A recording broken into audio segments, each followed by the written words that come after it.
Bismillahirrahmanirrahim, messieurs, mesdames, chers collègues, bonjour. Permettez-moi aujourd'hui de vous présenter l'essentiel de mon travail intitulé L'influence des additifs inorganiques et organiques dans la dégradation d'un polluant organique par le procédé UV-chlorine.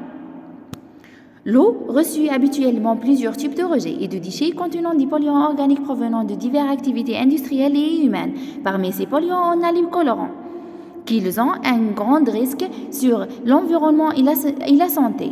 Par conséquent, l'élimination de ces agents colorés a une importance significative. Les POA ont été proposés et utilisés efficacement pour le traitement des polluants organiques récalcitrants dans les eaux usées. Ils sont basés sur la génération des radicaux libres comme OH. Parmi les POA existants, dans notre étude, on s'intéresse aux procédés photolyse et UV-chlore en principe. Matériel et méthode. Le verre Cibacron a été choisi comme polluant modèle dans cette étude et le montage utilisé pour la réalisation de ce travail est illustré dans cette image. Passons maintenant à la partie résultats et discussion. Cette figure représente l'effet des différents anions minéraux qui sont bromure et chlorure sur l'efficacité de ce procédé.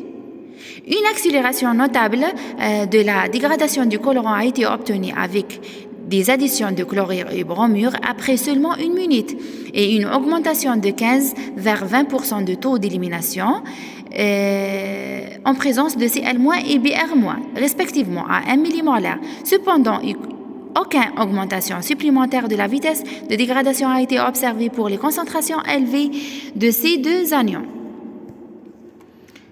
Pour l'effet de l'addition d'acide humique, cette figure représente l'existence de matière organique naturelle qui est l'acide humique sur le procédé UV-chlore.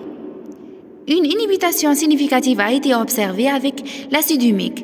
L'élimination du colorant après 1 minute a été considérablement diminuée de 74 à 58%, 37%, 11% et seulement 2% pour respectivement 5, 10, 15 et 20 mg par litre de l'acide humique. La conclusion. L'efficacité du chlore photoactivé pour la dégradation du Rg12 a été évaluée en présence de différents additifs inorganiques et organiques. Il a été conclu que le procédé UV-chlore pourrait être plus approprié pour la dégrader les polluants organiques persistants dans les matrices réelles, exemple de NOM, c'est-à-dire les acides humiques.